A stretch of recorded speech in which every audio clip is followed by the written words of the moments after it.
Okay. So without further ado, over to Ian and over to Glyn. Thanks, Phil.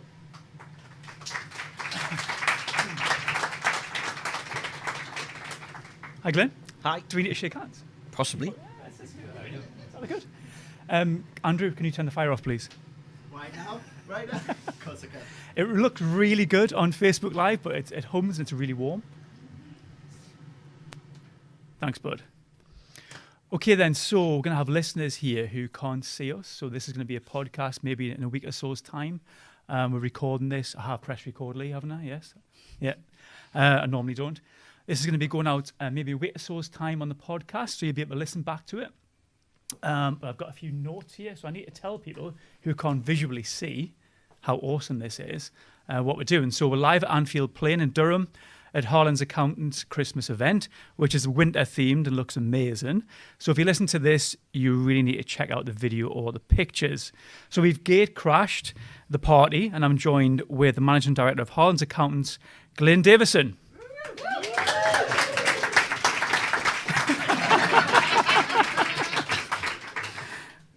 Okay, thanks for inviting us, Glyn. Now, I literally have to get this elephant or polar bear out of the room. Like, what's going on? What's all this about? Darren, that's what it's about. Darren's brain, which is complex. His idea, his vision. Okay. I don't quite know where it came from originally, but this is a brainchild of Darren, who's looks after all of our marketing. So, And Darren, is he hiding? probably is somewhere. Is he hiding? Does he need a round of Throwing applause gun. for this? Yeah, Is it? definitely. There he is. There Woo! And Arno and Elsa are coming a little bit later on as well, so we'll get some selfies with them. Okay then, Glyn, you've been here 27 years, man and boy, Yeah. and you started here when you were about 30. Enough of that. Yeah. I enjoyed that. Stephen just said before that there was a bit of grey coming through. Thanks for that, Stephen.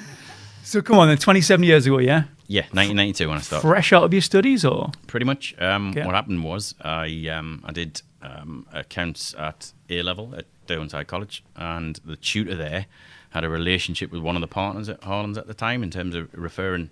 What he said was the better A level students, but I think he said that about everyone who was Okay. in his class. So I had an option of joining the firm to do my professional exams and working, or going to university. I had 2 or 3 university places lined up, and I chose to work and do my exams that route. So yeah, that's where Wow. it started. Can you remember then? A little. Yeah, A little. seemed like yesterday maybe? No, not as clear as that. No. So I know you guys at Harlands are really passionate about the Northeast, and I really wanted to start there with you. So, what does the Northeast mean to you? A lot. Personally, I was born in a pit village, Burnhope, local here. So in terms of my background and progressing through, I learned a hell of a lot and met some brilliant people. That's one of the positives of working for a professional services firm. You meet some outstanding people in brilliant businesses, and that inspires you. And it also teaches you can kind of achieve anything. So in terms of the Northeast, I do feel that sometimes we don't have high enough aspirations. Okay. We kind of stop. And that kind of drives me because there's some brilliant businesses here, and trying to encourage that to keep going, keep growing, keep going, reach for the stars, and bring that back to the Northeast because of my roots is a big deal. And I think there's a lot of people within the firm who feel in a similar way.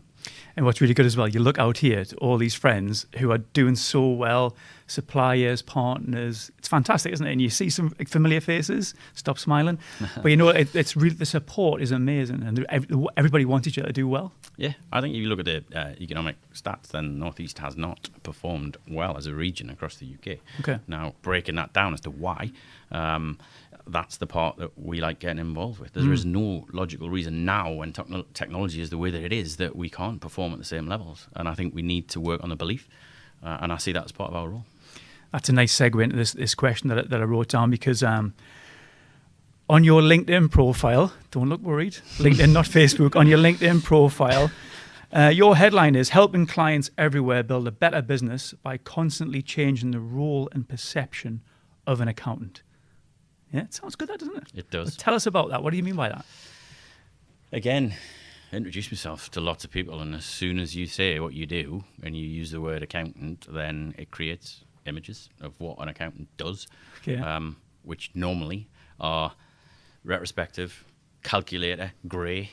We've asked this question. That's the perception that is in people's minds. That's not what we do. It's definitely not what Harlands do. And our job is to make sure we can communicate that out to the clients that we deal with and the other partners that we deal with. That is only part of what we do. And it's not the main part of what we do. It's not the part that has the most impact. It's not the part that helps businesses grow most. So that's where it comes from. So you realise our listener numbers have just plummeted. All the accountants are just like off. Yeah, that's your job. Yeah. So what are you passionate about? So obviously you studied accountancy, but what you've alluded to there is you feel really passionate about the businesses and about helping them to achieve what they want. So how do you do that? How does Harlands do that? Well, in a number of ways, and again, we've got a lot stronger in terms of articulating how we add value. The profession in itself went through a phase of talking about increasing profit.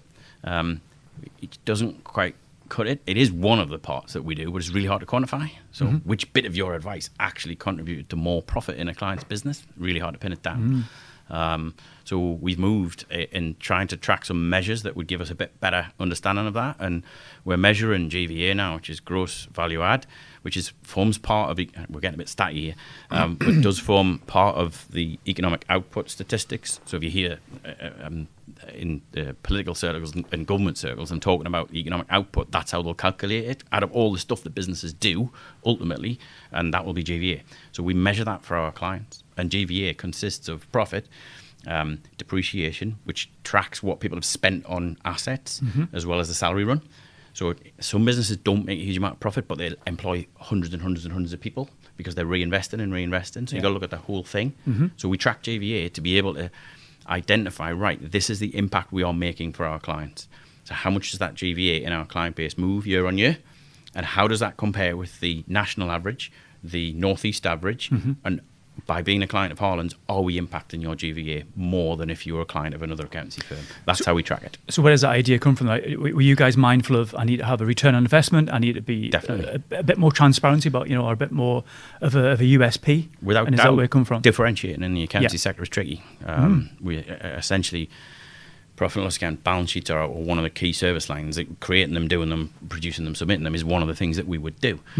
Differentiating that, if you're a qualified accountant and you've got a decent practice, then everyone can do that. So that's not the bit you can differentiate. You've got to add something else. And our bag is to be able to tell people and quantify what it is that we add with the advice part of what we do, not the compliance part of what we do. So that's where it comes from. Let's go back a little bit then. So you're the MD now. Obviously, you weren't 27 years ago. No. How has that journey gone? How has the business changed across those years? Fundamental. So let's go back to 92. I was pretty good at making tea then. Still am, to be fair. Probably more a coffee man now. Whoever made my coffee wasn't. Yeah. Hands up. Is that you? Who was that? Yeah, I could probably make a good guess. Sorry. So yeah, then again, you're a trainee accountant. You are very much it was very hierarchical. So you're coming in right at the bottom, and most of the processes, if not all, were manual. And by manual, I mean paper-based. So preparing a set of accounts and ending up with a profit and loss and balance sheet set of statements that end up going to the client, that was a manual process. Literally pen, paper, calculator, till roll, that kind of stuff, or a calculator roll.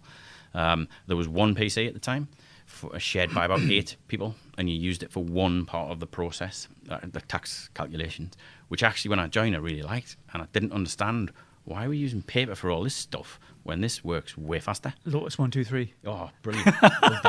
Everyone's like, what's that? Yeah.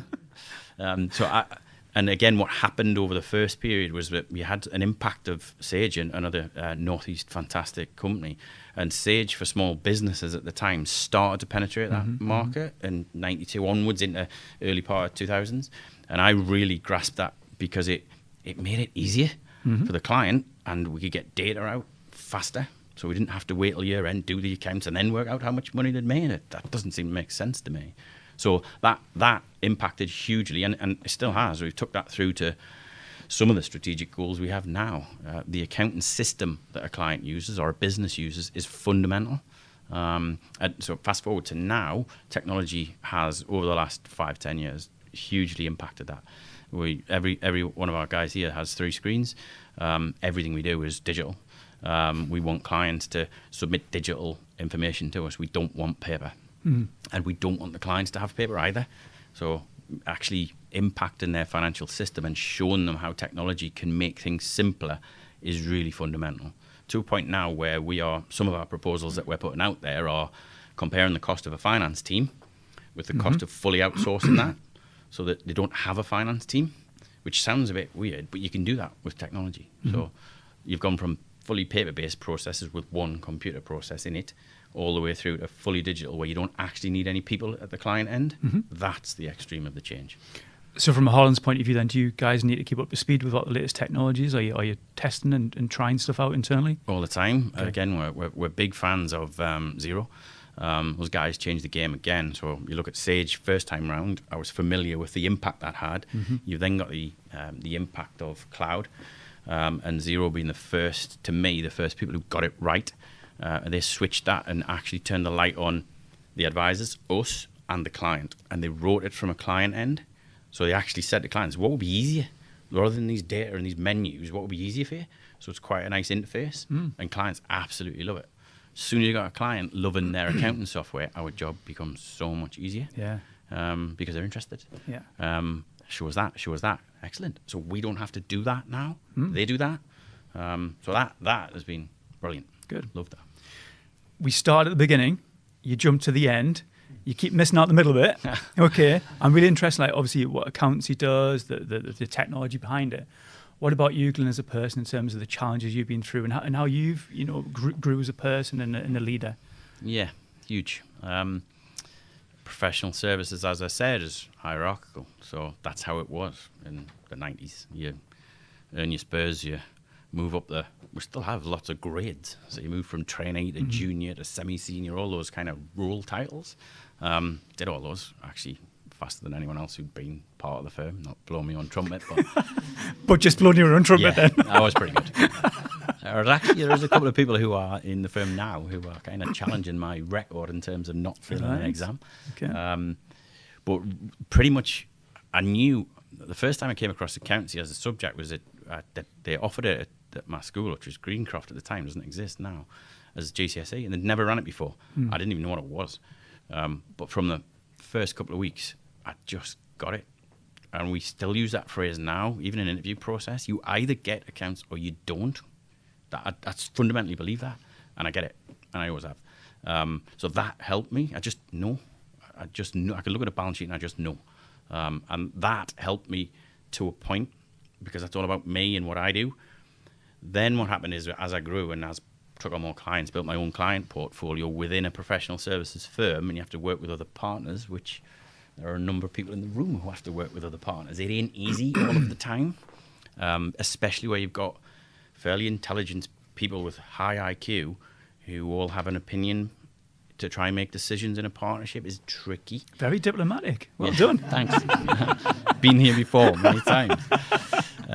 So yeah, that was the next period. So I built a portfolio, a number of clients who are here today, and worked with them for a period of time as their partner, if you like.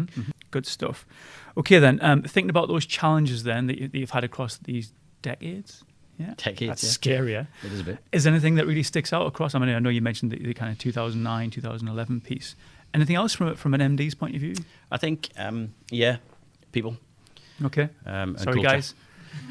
Not in a bad way, in a good way. Okay. Building something cohesive around something. Yeah. And we have this phrases out there, millennials, whatever you want to call them. I don't believe that you can't define every individual by a group when they were born. It doesn't work for me.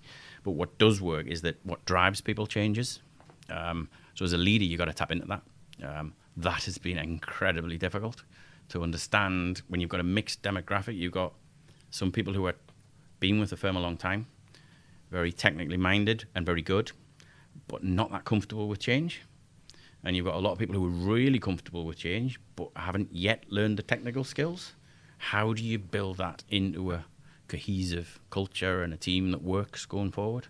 That has been extremely difficult and challenging, in a good way, but not easy. And you have to learn a lot as a leader to be able to do that. You become less, as a leader, you can't impact the here and now as much. So you've got to think about how you can put in place things that influence. And influence doesn't happen right now. It happens kind of down the line. So that in itself has been a challenge, and we're still working on that. But I'd like to think we're getting better and better as a team.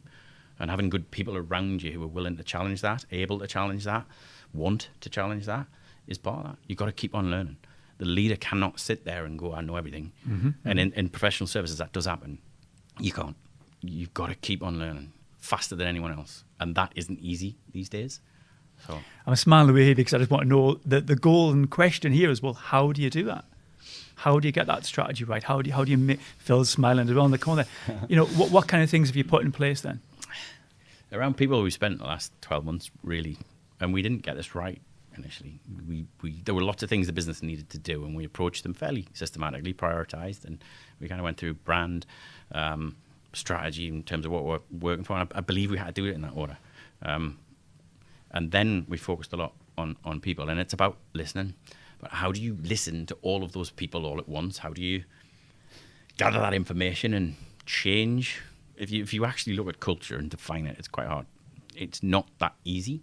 So what we've done is try to involve people in change. We've put in place some working groups. So working groups with driven towards, we have 5 strategic goals. So we'll have a working group that is set up to do one thing that takes us towards that strategic goal.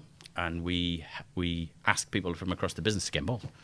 That's one way that we can get everybody to understand the strategy, get involved with it, and feel part of it. And that culturally is a big thing for us. If you want to change and get change happening on the ground, you've got to get people involved with it, rather than just ask them and say, what do you want to do? Get involved with a working group, and that working group might be dealing with one topic, but it allows them to see how they can impact, what they can add. So that's one example of the stuff that we do. Communicate as well, all the time, consistently. And again, go back every 6-7 years. We're trying to teach too much and trying to talk about strategy kind of too generically. It's really hard for people to understand. Just go, yeah, I'll go back to doing what I was doing before. So you've got to break it down and make it simple. That's another key message. How do you make a strategy simple enough? So change the role and perception of accounting came from that. We want people to repeat that. We want that stuck in their head, because if somebody asks you that question, you can talk about why. Why do we do that? Why is that important to us? Yeah. And as a leader, that's important. You want those conversations going on every single day. That isn't easy to do. And again, professional services, you build relationships with clients, and they tend to be lucrative. So we have some lucrative clients in the room that we work with. Good.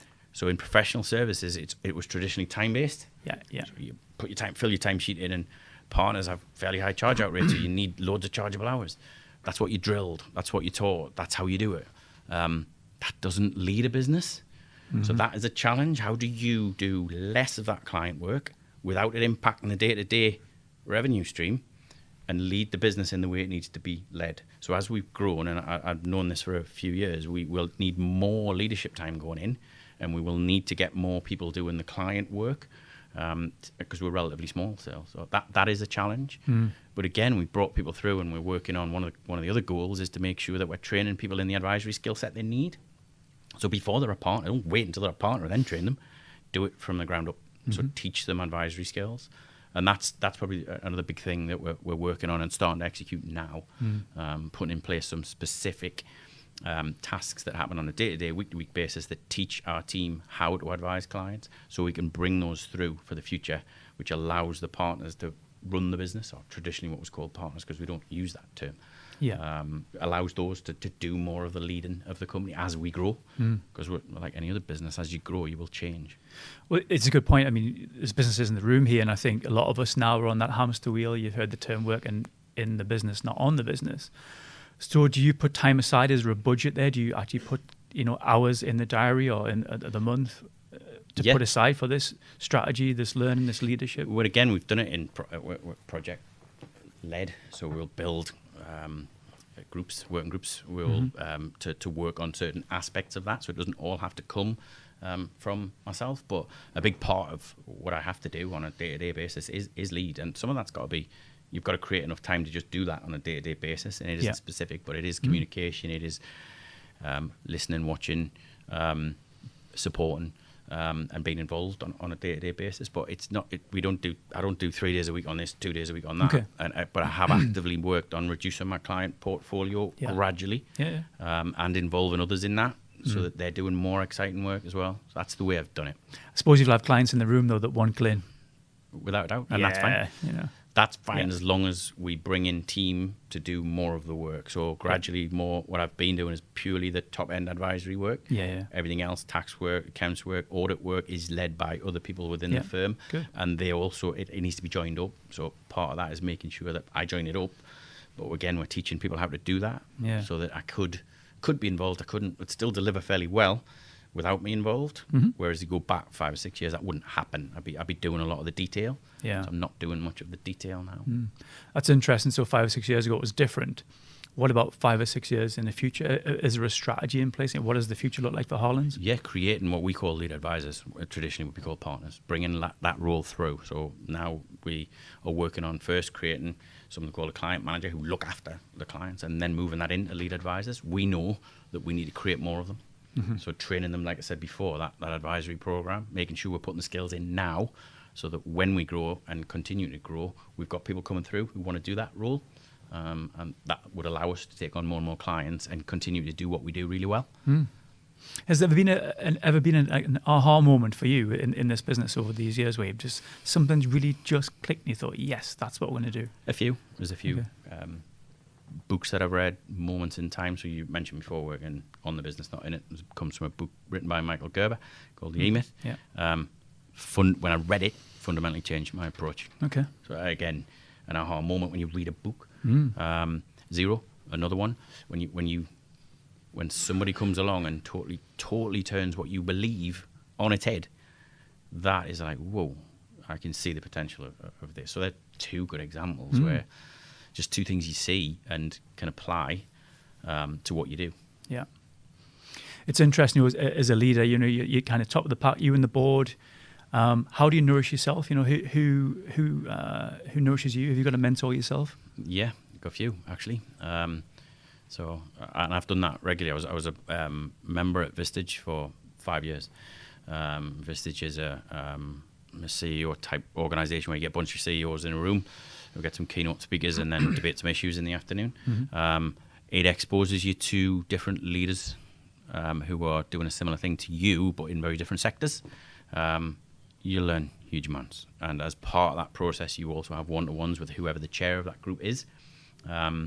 Hugely beneficial because they'll hold you accountable. They'll stop you kind of saying you're going to do this stuff and then not doing it. And I think that's quite powerful. Again, I am entrepreneurial in nature, so I will dot around quite a lot. And that's a good thing, as long as you keep that thinking going, but then decide what you're going to do and stick with it for a period of time. You still have the ideas, but don't wander around. So some of that comes from mentors and people who you trust feeding back. So at the moment, I've got 2 different mentors who work on different parts of what I do. Some of it is kind of whole of self stuff, so making sure you're mindfulness and well in yourself, coming from within, which I think is really important, and I do believe going forward will be one of the most important things for all leaders. The second part is more business led. So where's the business going, and who's the team you're working with, and how are you doing in terms of progressing those things, and that works quite well. I can touch on the mindfulness, but I think you're right. I gave a talk the other day, and what I said was actually Brené Brown said something similar. Back in the day, like my dad was a shipyard worker, my grandfather worked in a pit, and they worked with the muscles, and now we work with our brains and hopefully with our hearts going forward. So in terms of that mindfulness, that mindset piece, is this something that Harlands is front and centre, that you want to make sure the culture's right, everyone is without healthy? Doubt, I think what we're saying, again, back to, I don't like to define people by an age, but you've got a bunch of people in the majority coming into the workplace who are much more feelings led, much more. If you just look at the stat around the average of how long people stay in a role, that would tell you the tradition was like, you go in a bank and you stay there forever. That doesn't happen anymore. If you look at that average job tenure, it's reducing fast. So that part of it, in terms of the cultural piece and the what people believe in, is really important. We've got to weave that into our culture. So that I heard a phrase called purpose driven. We need to be purpose driven, not we need to make X amount of turnover and Y profit. It's got to be about a purpose. That's how you tap into that. And either people want to be part of that purpose or they don't, and that's fine. Make that okay. Be clear about it and engage within the recruitment process. So we're clear about our values, we're clear about what we stand for, and it's a choice. And people can choose to come to it and move away from it. Fine. That's very different in terms of how accountancy and professional services has been run previously. Again, it was in that sector where people would stay for a long period of time and kind of work their way up. We're seeing a very different mix now. And I think people will choose from a purpose point of view, so more feelings-led than thought-led. It's interesting when I speak to business leaders, what we often say is that that mindset piece, that mindfulness, they very much want the workforce to be aware of it. But actually from a leader, sometimes you don't eat your own dog food. You're really hustling hard and you're checking emails and you're telling everyone else not to do, but then you do it. So how do you try to get that work-life balance? Again, you look at the basics. So you've got to try and get the basics right. And I'm not saying that I do, but I try. And you stay focused on that regularly. So sleep, food, and exercise. If you can get those three things pretty well in place, do them first and then build anything else on it. It isn't easy to do on a week-to-week basis. It does get tricky. I've got a fairly busy life. But if you don't do that bit, things can get out of control. I think that's also something else. From a leadership point of view, I probably didn't realise, maybe I was like everybody else, I don't know, I can only think talk from my own experience. But when I was in a role where I was a team member, looking up the leaders, I wondered what the hell they did. Genuinely did. So what the hell did they do? They're all nodding away going, what is that glitzy too? Dead easy.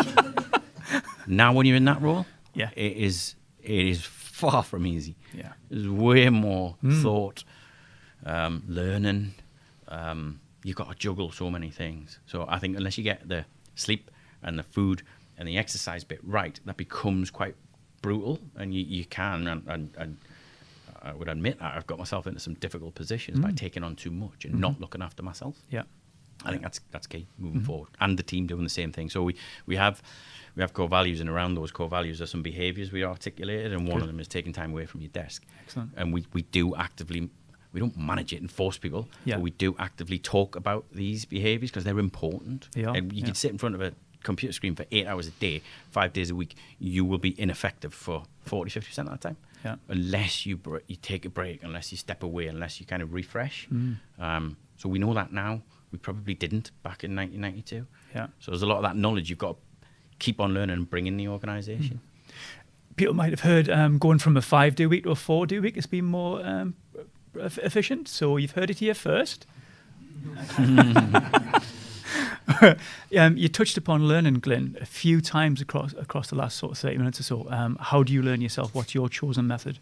I mentioned Vistage before. I've continued kind of that type of learning. So I do learn best from listening to someone talk and condensing that down into... What I've learned is you can... Initially, when I used to listen to keynote speakers, I'll take 6 pages of notes. I'll still take notes, but at the end, I will turn it into maximum 3. Probably 1 thing that I am actually going to do, and do it. And it works. You've got to drill it down. You've got to take time working out the one thing. That's how I learn best. So, and again, you can apply that to anything, TED Talks, anything that you listen to and go, it's interesting. Right, now what are you going to do? You need to apply it. So that's how I learn best. Go out there. And again, try and learn at a world-class level. Go as high as you possibly can. That's why I really like Vistage, because there's some people, I'm not sure how I ended up in the group with the people that I did, but you've got some absolute superstar businesses in there, way bigger than we are, who've been doing what they do and leaders in those businesses for a long time. You just listen. That's not new. Just listen. How did they do it? Have you come across this challenge before? Yeah. How did you overcome it? I did this. That's not even hard. But if you don't go up there to learn that stuff, you only know what you know. So you've got to go out there and learn as high as you can. So and technology's helped that massively. You listen to TED Talks. Now it's easy. But Google searching TED Talks, there you go. That didn't exist 10, 15 years ago. So you have to either read a book or talk to somebody else or communicate with somebody else. It wasn't as instant. So again, just try and keep the learning at as high level as possible. And when you have learned something, pick an action and do it. Build it into the business, bring it into the business, bring it into what you do. That has more of an impact. It's interesting when I've spoken to a lot of CEOs, and what you find is that actually these things are relevant. You talk there about, how much turnover they have or how many staff they have, but the challenges are very similar. And actually the imposter syndrome can sneak in as well. Yeah. You might say, that person is a real rock star, but actually when you get a chat, they're like, I'm panicking here. I'm really nervous. I feel out my depth, Yeah. Well, you talked before about aha moments. There's a few that I've had when I've talked to people who ran businesses. One not far from here. I won't name them because it might be a bit embarrassing for them, but they talked about they've been in business 30 years. And he said, and he did swear, I won't swear. He said, for the first 20 years, I was messing around. He didn't use messing around. We can guess. And I went from X turnover to, let's say, £1 million. Yeah. The next 10 years, I've gone from £1 million to 140 million quid. Right, okay. He said, I don't even know what I was doing for Really? the first 20 years. But that's the point. Sometimes you reach a time when that is the time, and you've learned everything you've learned, so you're ready. Yes. I believe that. I do believe that. I don't think every business can go from that to that very fast. I think there's a time and a place. I agree. And sometimes the scale happens then, sometimes it doesn't. You've got to kind of think about that. Yeah. And it does take time to learn that stuff. It takes 6 to 8 weeks to heal a broken leg, and you can't rush that. And I think you do have to maybe go through those decades of challenges and leadership, and then suddenly you get in the flow and things just start to work. Yeah. And again, from my own leadership style, I know that the stuff that we've done within Harlands from 2011 to now will be with the business long after I'm not. That's my hope. And again, something else, another aha moment that struck me is if you get into an MD position, your job is to leave that business better than when you took it on. And that stuck with me. Mm-hmm. So what would that mean? How would I do that? That really defines what a good leader should do. It's not about you. It's about the business. Yeah. And when it's in professional services, it can be a lot about the person. And that took a long time to kind of sink in because there is a bit of personal pride in that. It's not about me anymore. Oh, how will I feel about that? It isn't about me. Yeah. It's about Harlands as a brand. And we've done a really good job, and a credit to the team. You can't do it on your own. Yeah. So the other thing, bring in brilliant people. Bring in people who are good, better than you. Yeah. They'll push the business on. Sure. Yeah, they don't work for you. You work for them. Yeah. Yeah, good stuff. I'm really tempted to take some questions from the floor. It's fine. Should we do that? Are you all right with that? Fire away. Okay, then what we'll do is you're going to have to maybe shout up a little bit. I'll try and tilt this microphone around. I might repeat the question, so if you keep it quite short and succinct. So has anyone got any questions for Glyn? Yes, Paul? What are you most proud of in your time of leading the business? What are you most proud of, Glyn? Good question. Definitely changing the culture. So from a mixed bag of people who've been with the business for a long time to new people, to being very clear about what our culture is. That was a tricky time, and you got to make some calls, some of them really hard. So people who you've known for a long time, again, some of the team members in the team will know this. You got to put your own feelings aside. Some of them hurt. Some of them hurt a lot personally. I'm proud of that. I'm proud of how I handled that, and I'm proud of making the right decision for the business as a whole and for its future. Because in time, we'll look back and go, that was the right decision. During it doesn't feel like it sometimes. So you got to put your own personal feelings aside, which isn't easy to do. It's been really hard. So I'm proudest of that. And we've now got a consistent culture is about Harlands culture. And have been clear about that. So when we're recruiting in, when people are questioning whether they should be here or not, it's very clear to be able to say, well, this is what we're about. We didn't have that previously. So I would say that's what I'm most proud of. Yes, sir? I've got a question. It's interesting to hear from an accountant. Work-life balance. Balance, yes, that's a balance sheet, isn't it? Yeah. But it's like when you're a leader, sometimes I feel work-life balance is like a seesaw. And everybody else is on one end, and you're balancing it out on the other end. So how do you balance your bit at the same time you have to balance the business? Yeah, hard. You've got to work at that. You've got to build routines. So I have a weekly routine. So starts on a Monday, ends on a Friday, which I do every week and have done. It came from Pete Wilkinson, and a good shout out. Pete's an absolute star. And he talks about, amongst others, having a daily routine and a weekly routine. Daily's tricky for me. I have dabbled with that, never really turned that into a habit, which still work in progress. I think I'll get there in the end. But stick with those weekly routines. They work. And they're all about prioritizing every single week. What are the most important things? Are they in my diary? Well, first, what are the most important things? Second, what does my diary look like? Because at first, you look at those most important things and go, what does my diary look like? It was none in a minute. So you've got to change that. If you do not change that, it will feel like you're being pulled along all of the time. You're out of control, and I'm whoa, how did I end up here? You've got to change that. If you can change that bit, that you've got more of a chance of getting your work life right. Build them in, and then review how you've done at the end of the week. You have to do that bit, because otherwise you'll just plan every week and not look at what happened, what worked, what didn't work, what's realistic, what's not realistic. So building those into weekly routines is really important. That would work for me if there weren't clients there. Slight problem with that. They pay the bills, that's the Clients problem. and stuff. Get rid of them all. Anybody else for Glyn? Yes, Phil? Oh, right. Yes. Wow. Yeah, where's this going? What's the biggest mistake you've made? Biggest mistake. Let's think. Yeah, so many to pick from here. Yeah. Probably say overpromising. I'd say taking on quite a lot and going a bit too far in terms of promising how you're going to deliver that, and actually saying you are going to do that. What it does do when you do that is reduce your quality. So I'll have took on some stuff in the past, and client can't afford that fee, so we go over the lower fee. What happens is everything gets shortcutted as a result of that, so it's poor quality. And you've overpromised. The outcome was what you wanted, and you knew what you needed to do that, but you've reduced the fee, so it's never going to happen. So that will have happened a lot historically. I've got better at it, and again, you learn most from your mistakes. So I would say overpromising. Can we relate to that? Maybe trying to over-deliver a little bit and stretching ourselves a little bit too much, yeah? Yeah, good stuff, thanks. Anybody else for Glyn? Oh, right at the back, right, okay, big voice. If you could give the Glyn of 1992 one piece of advice, what would it be? Great question. Advice for the Glyn of 1992. Yeah. Don't have that haircut, maybe, back then. I would say technology. Go for it. I've never been an early adopter. I am second phase. Don't know what that's called. But I'll always be a little bit cautious. I would say be early adopter, because I was right most of the time, but I didn't do it for a bit after. That, definitely. Go for it, because technology's changed the world. And we're not stopping yet. It's going to continue to do that. So had I done that 4 or 5 years earlier than I did, we'd have been further on as a practice by now. Good stuff, take some risks. Yeah, Put definitely. some time in, yeah. Good. It's easier with retrospect because you know course technology it is. worked and time doesn't feel like that. But Yeah. kind of just, take a few more risks. Yeah. What excites you most about the future then?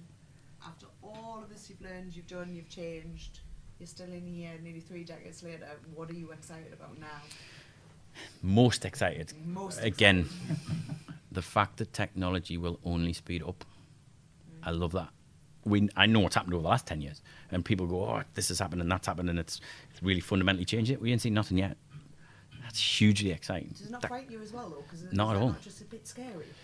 No, it's not. It was, and I know what happened previously, and we've got more of that to come. And again, it does scare lots of other accountancy firms. Good, and we have a team of people who are really comfortable with change.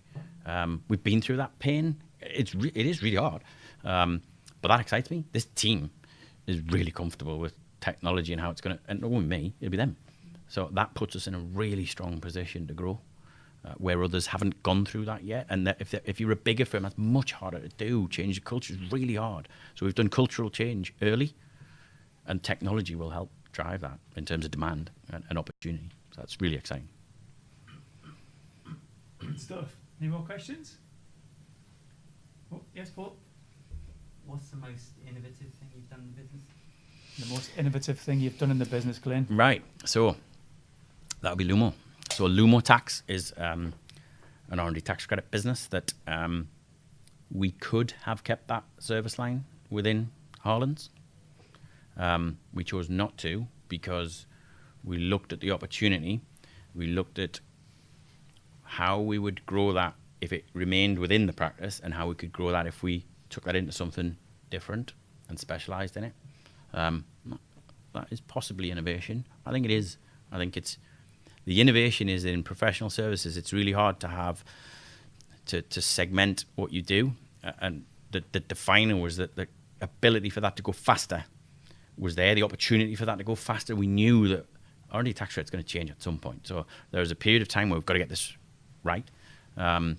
So that part, and also thinking about tax as a subject within general practice. At some point, you've got to kind of specialise in what you do.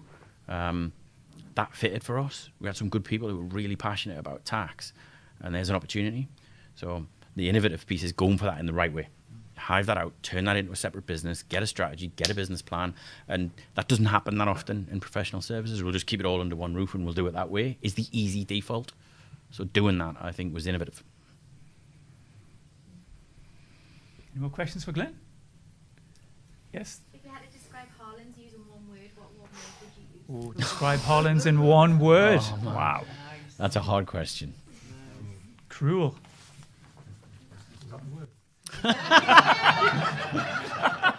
No, that's not the word. Yeah. We live, by the way. Tricky. I'm going to go with awesome. Yes. Awesome. I'll pick awesome. What would the client say? Can't answer that Do you one. want to ask them? No. Yeah. What would the client say? Describe Harlands in one word. Glyn. Glyn. Oh. Nice. Ah, it's very nice. Good stuff. Honestly, motivated or trusting. Okay. Good. Good. Any more questions for Glyn? No? I don't know if anyone knows the format of this, but what happens after this, we have a...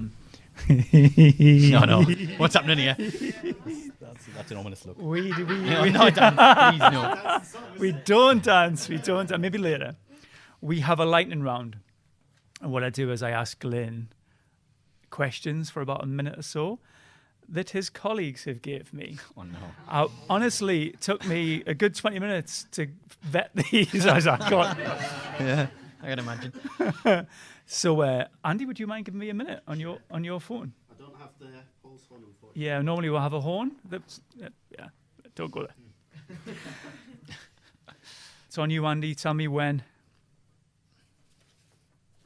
These one-word answers, or? Yes, let's go quick. Let's try and Okay. get as many as you can in a minute. Okay, fine.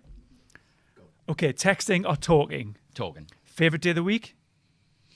Sunday. Favourite city in the UK? In the UK, London. Nickname your parents used to call you? Not my parents, but I'll go Glyndo. Favourite holiday? New York. How long does it take you to get ready? 20 minutes. Scale of 1 to 10, how good a driver are you? 9. Fill in the blank. Oh. Fill in the blank. What's that about? Taylor Swift is a... Hottie. Proudest moment? Qualifying as an account. First celebrity crush? Taylor Swift. Dear Snow? No. Favourite junk food? Kebab. Have you ever worn socks with sandals? No. Do you respect Conway West? No. Do you like the word dapper? Dapper. No. Do you know how to salsa dance? No. If you could travel back in time, what period would you go to? Oh. 80s. 80s. Name one of the 7 dwarfs. Grumpy. That's what came to mind. Yeah, we're there. Well done. That was fantastic. Thank you. Now, normally that's it. But the questions I got, I thought, nah. Are you all right with this? Because this is a bit savage. Okay. This is Let's go with it. absolutely brutal. Let's go with it. Can you, if you're part of the team in Harlands, would you mind putting your hand up, please? Oh, wow. Okay, sorry. That's all I'm saying. We don't need time for this because I really want to get through them all. So, messiest desk. Oh. Hang on. Got a short list. Actually, mine is not great, so I'll have to caveat that. I would go. It's got to be between 3. David Cudlip, Jacqueline, and Sophie. I'll take 3. Good point. 4. She must have tidied us up when I had a look around this afternoon. Look at Darren laughing at the back. Most annoying laugh. Oh, I'm sorry. It's don't shoot the messenger here. I know. Actually, I'm not sure it's annoying, but I have to go with it because everyone knows this laugh. It's got to be Sophie. Sophie. It's gotta be Sophie. Right. Okay. Sophie. Yeah. Okay. Do you want to put your hand up so I know it's you? Just laugh. Just laugh. Yeah. There you are. Most likely to want to slap. Ooh. No one does. Probably Darren with his, Yeah, with his yeah, football yeah. gags. Yeah. I'd slap Darren. Yeah. He's a big lad, like, so you got to be He's a careful. big lad. Like, I'll slap from here. Worst singer. It's got to be Sophie again. Sorry. That's fine. That's fine. Best banter. Best banter. Good feels like pick me. No, I'll go for JJ. I'll go for Jordan. Right, Jordan. Good crack. stuff. Well, sometimes Okay. weird crack as well. Apart from his car stuff. I think I know the answer to this. Worst cuppa maker. It's got to be David Goodlip. Okay, best then. Best. Kaylee. Definitely Kaylee. Makes Yeah. brilliant coffee. If you could add one thing to the office, what would it be? More seats at the moment. Okay. Who sends too many emails? All of us. Right. Okay. We built collaborative communication in for that reason. So people just send an email across the office from there. They're like, what's that about? Get up and talk to each other. So we still send too many emails to each other. So who's the loudest on the phone? Loudest on the phone.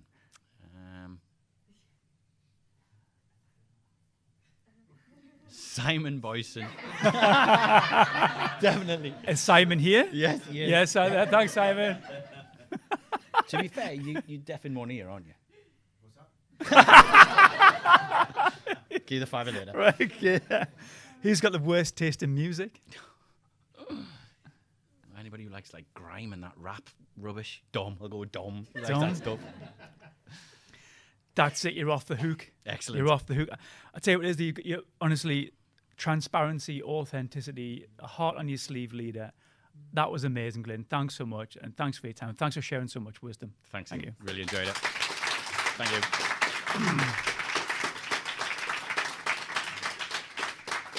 Okay, what happens next?